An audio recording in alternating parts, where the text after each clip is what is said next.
What is going on YouTube? Running Gun Sports back here with another video. Today is our weekly college football news update. We got a decent amount of college football news today, but also the NC State Wolfpack had a spring game over this past weekend, so we are going to be breaking that down a little bit. Florida State also had a spring game this past weekend, so next week we will be discussing the Florida State spring game. Quite possibly the Alabama spring game is going on as well next weekend. So if you have not already, please subscribe to the channel for when we drop our next college football news update video. And if you have not, also please go subscribe to our social media pages at runninggun_sports on Instagram and at runninggunsports on TikTok, and share this to your friends who love college football. And let's get right into the video. Ex-Florida State wide receiver and an NFL wide receiver who played for the Giants briefly, Travis Rudolph, was arrested on Monday, April 7th on a first-degree murder charge. Really unfortunate news there for any sort of football fan, especially the Florida State Seminoles and the New York Giants, because Travis Rudolph was a stud player back in college. He was a great standout player, part of the Jameis Winston National Championship team, and really unfortunate news to hear about that, and really just sad because I think a lot of people might remember back when he was with the Florida State Seminoles team. There's a picture of him. Him and the Florida State Seminoles took a visit to a middle school, and we're hanging out with some of the kids or whatever, and there's a picture of him sitting with a autistic kid who was sitting by himself at lunch, and Travis Rudolph had sat next to him and was eating his lunch with him. It was a very cool picture at the time, and so just really can't even imagine how that kid feels, just his idol committing murder and being charged for it. Just unfortunate for him, but especially the family of the person who was murdered in the murder charge. So just unfortunate news there. Four-star defensive tackle Anthony Lucas from Scottsdale, Arizona, has announced his top 10 schools: Notre Dame, Georgia, UCLA, Alabama, Florida State, Oregon, Michigan, Texas, USC, and Texas A&M.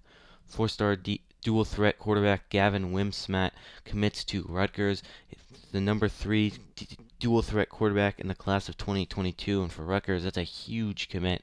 It pits them right now at the number 6 spot for team rankings on recruiting for the 2022 class. Yet it is early, not many people have committed, but that is a huge pickup for Rutgers, a team who has very struggled in the past years, but great pickup for them. Program might be on the upswing. I mean, as bad as they've been, there's nowhere way to go but up. They've really hit rock bottom, so hopefully Gavin Wimsmack can come in and turn around that program as well.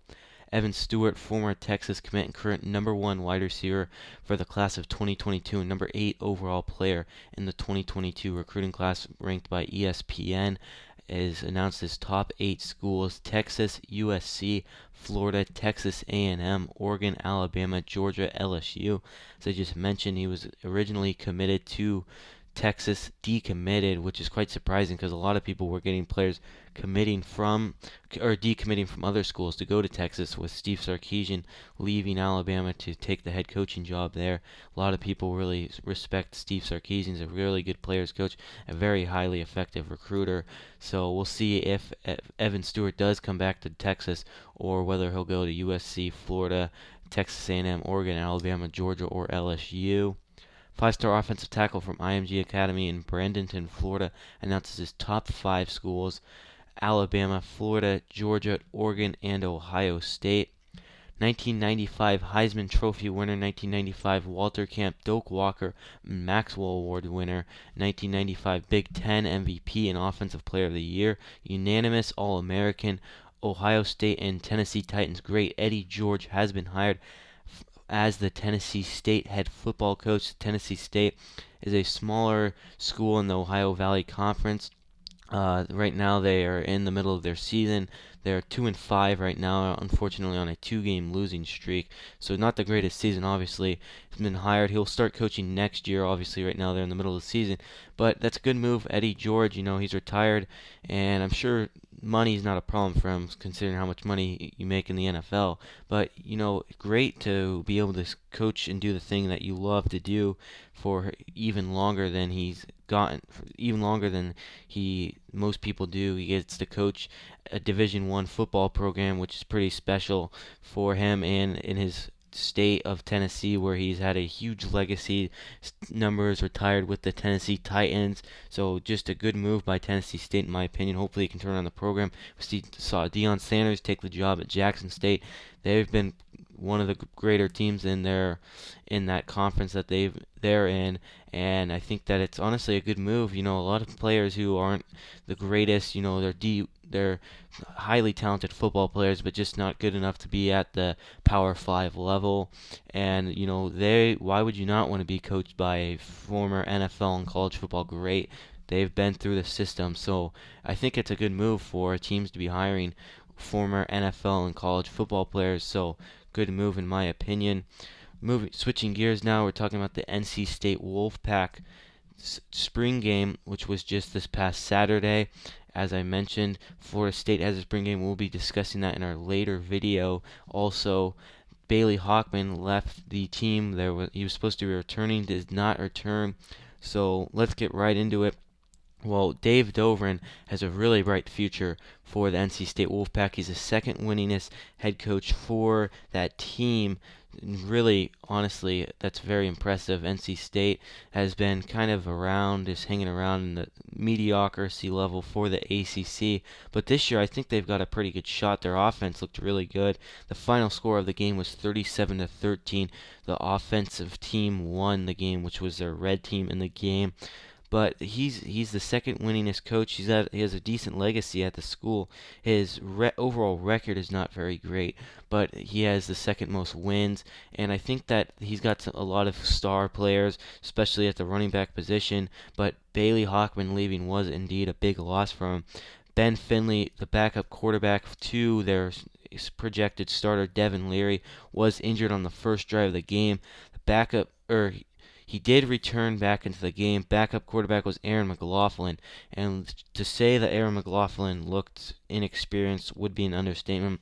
He looked very bad. He was forcing bad balls. He took 3 bad sacks taken on that, and he threw a pick 6 later in the fourth quarter. So he's also a freshman though, which it's his first college football scrimmage experience. So I didn't expect him to go out there and light up the field for 400 yards passing or anything like that. But also at the same time, he's a Division I football player recruited out of high school to play for the Wolfpack, and really, really struggled against his defense. And unfortunate, because if Ben Finley is unable to back up Devin Leary, not that Devin Leary will hopefully not get injured, but if Devin Leary and Ben Finley are unavailable to go, then there's bad news for the NC State Wolfpack with Aaron McLaughlin. But with time to develop, I've seen Aaron McLaughlin's highlights. He's a great player, and I just think that he needs time to progress. High school is way different than college for sure, and I just think that it will be interesting to see how he progresses in years to come. But Ben Finley, he did return to the game, fortunately. Very good. He never really looked 100%. He kind of was limping around out there a lot, and he was forcing bad balls, especially in the second half. He was throwing very inaccurate balls. Like I said, Aaron McLaughlin also throwing very inaccurate throws, so just not the greatest quarterback showing for the Wolfpack.